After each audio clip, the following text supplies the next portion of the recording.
This man is the world's leading hypnotist, pioneering, unconventional, considered by some to be dangerous.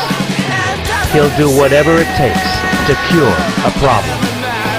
When other hypnotists can't crack a case, they call Dr. Richard Bandler. I've been called everything from a charlatan to a genius. Whether they look at me as being really magical or whether they look at me as being a charlatan, the truth is, I get results when they don't. Tonight, Bandler tackles Ricky Johnson's crippling claustrophobia. Victim of a plane jacking 27 years ago, she now experiences a fear of flying and an acute anxiety whenever she's confronted by confined spaces. Above all, she wants to fly again so she can visit her grandchildren she hasn't seen in 3 years. Ricky's condition is affecting every aspect of her life, and it's getting worse. Anything that I can do that'll help me through this would be welcome. Can the king of hypnotism cure Ricky's claustrophobia? I believe anybody can change anytime, any place, anything.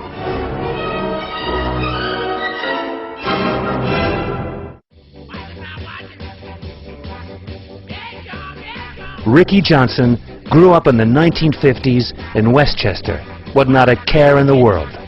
It was one of sort of an old-style neighborhood where all the children, no matter what ages on the street, all played with each other. One of the fun aspects was that my father owned airplanes. My father was a pilot during World War II. He flew everything from biplanes to crop dusters, everything. Where most American kids at that time are learning to drive, I was learning to fly. So when I got my pilot's license just before my 17th birthday. It's now completely ironic that I have a phobia at this point in my life about being in large planes packed with so many people. Ricky's life took a dramatic turn when she was on holiday in Peru. I was traveling in the Amazon and going back from the capital of the Amazon to Lima.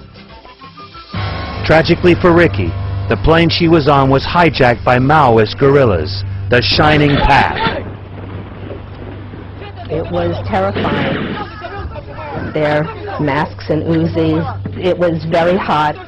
And I started to shake and gripping the handles of the seat as if I wanted to just pull the seat right out of the floor. No air coming in. There were points where I didn't think I'd ever see the States again. I was a basket case on that plane. Sorry, I'm just,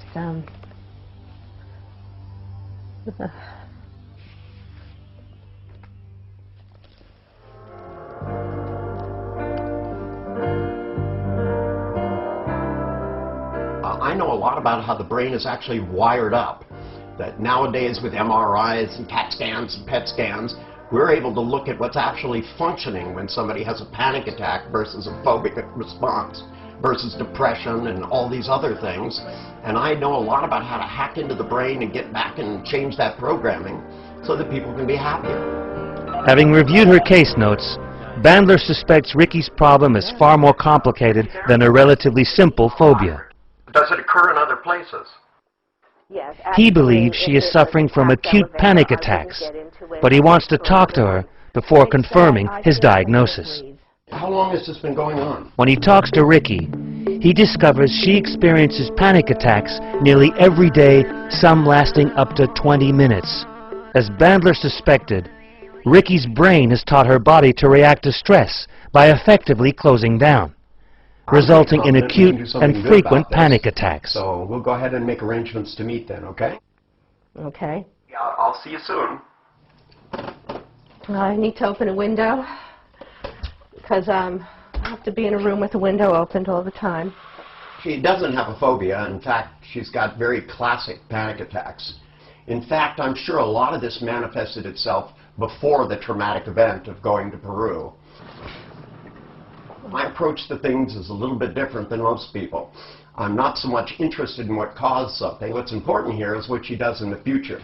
And if I can give her some new tools and teach her to learn some new things, she'll find her way out of this. Coming up, Bandler forces Ricky to confront her worst nightmares. You really have to just go through it and get to the other side and get it over with. Will Bandler's techniques work?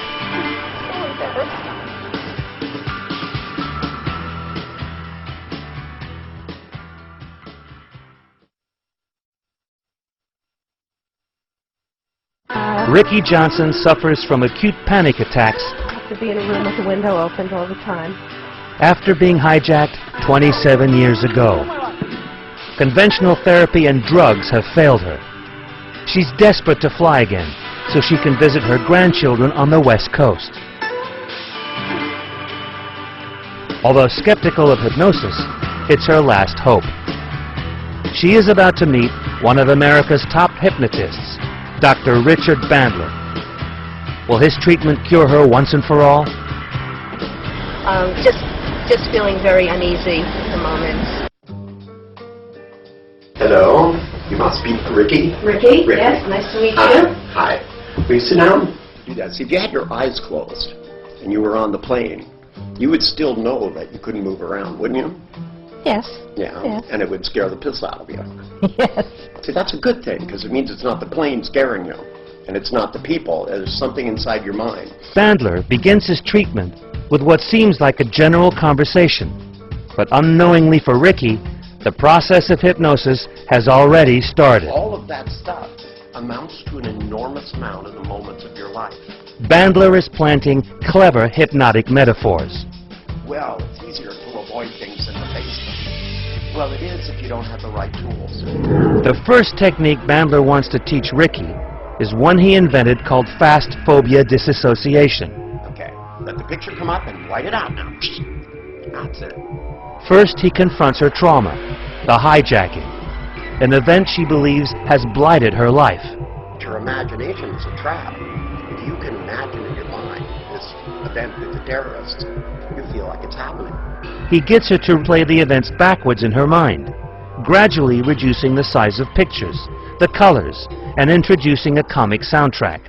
When you ran the memory backwards of the terrorists, and you ran it really fast and put a little circus music in, it's not nearly so terrifying, is it? No. Bandler also invented the next technique, now widely used to overcome any overwhelming feeling, be they fears or cravings. Bandler noticed that feelings start in the pit of the stomach and spread upwards through the body until it overwhelms the individual. These feelings spin in one direction and at a set speed. When asked to give their fear of a color, most people will say it is red. Bandler gets his patients to imagine the fear as a spinning red circle. He then gets them to visualize reversing the spinning circle, giving it another color, such as blue. This produces different chemicals in the body, altering the neural networks in the brain. Feels better, doesn't Moving it? out. Moving it out. By changing the brain's responses to certain feelings, the patient develops a new sense of control over their fears. Okay. That's right. The third technique is formal hypnosis. See yourself walking into an elevator. Ricky's brain has been effectively overprotecting her, resulting in panic attacks. You're just sick to death of having all this fear.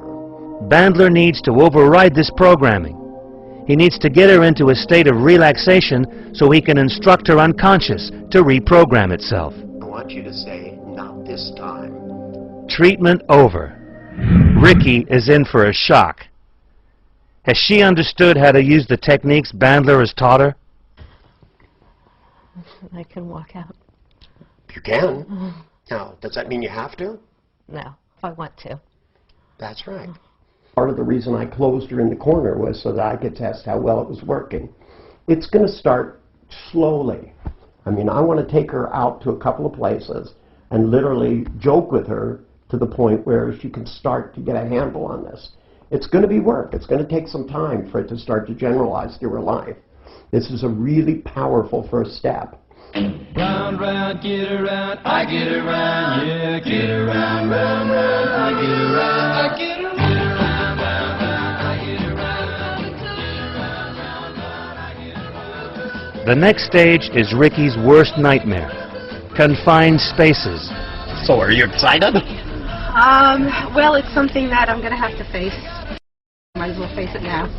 Well, that's a good attitude, actually. One flight up in an elevator could change your whole life. First up, the elevator. In 20 years, Ricky hasn't been in a crowded elevator and has never been able to stand at the back with people in front of her. This time you get to push the button. Oh, I do. Is it empty? Yes. Oh, let's go in. Here, you go ahead. We go.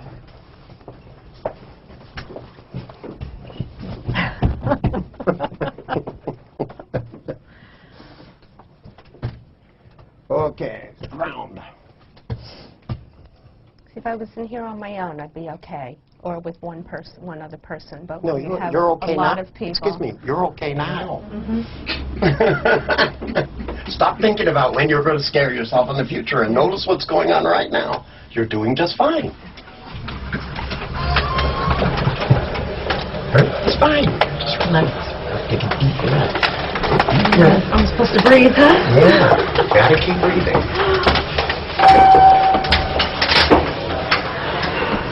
Encouraged by Ricky's progress, Bandler ups the ante. Yes. He takes her to a hot, dark, crowded movie theater.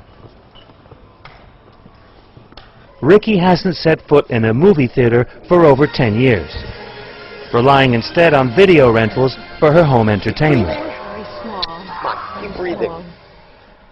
Before they've even sat down, Ricky begins to struggle for breath and has become teary.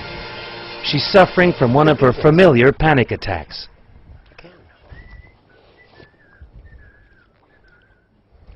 It's lock and load. Predictably, Ricky wants to sit on an aisle seat where she'll feel less hemmed in. But Bandler's not having it. He encourages her to sit in the middle of a row. So how you doing? You doing okay? Great. Keep breathing. You're doing really good. Now, Thank look at you. me. Even though it's not easy, you faced it. And that's a good thing. And that's what you should be thinking now. You shouldn't be thinking, well, it's still a little bit hard. It'll get easier every time you do it. But what you should be really proud of is you buckled down, locked your heels in, and did it anyway. Yeah. The day has been one long emotional roller coaster for Ricky, and it's finally taking its toll. So embarrassed. Oh, don't be embarrassed. Don't be embarrassed. I just feel like I just can't take it anymore. I've got to get over this. I've got to get over this. I will do whatever I have to start leading a normal life. The thing that changed in her was her willingness to confront her fears. I mean, she's gone for a lot of years thinking about only how can I avoid this. And I went through a lot of trouble to get her, so it just got so close together and so built up that suddenly she went, I can't stand this anymore. And when she got to that point, I could see the change in her face. She just all of a sudden went over the top and she started to cry a little bit. And she just went, you know, she didn't think she was doing well, but I deliberately built it up so that it just became intolerable. Now she's decided this isn't really the kind of person she should be. So instead of feeling victimized by it, now it's her time to stand up and be counted. And this is going to start generalizing from one thing to the other thing. And it'll finally reach the point where it doesn't matter anymore. It's time for Ricky to face her toughest test. 27 years ago, her plane was hijacked.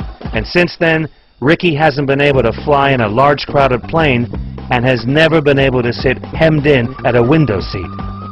Bandler does everything he can to relax Ricky. You really have to just go through it and get to the other side and get it over with. You know? You wouldn't have to do all this silly stuff you've been doing all along. But what you got to do is go inside and say to yourself, it really doesn't fucking matter where you sit. Once they close the door, we're all locked in. And that's a good thing, because otherwise we'd fly out the door. You know, you really don't want that. Although accompanying her, he leaves her to get on the plane on her own. All being well, he will not see her again until the plane has landed. So far, so good.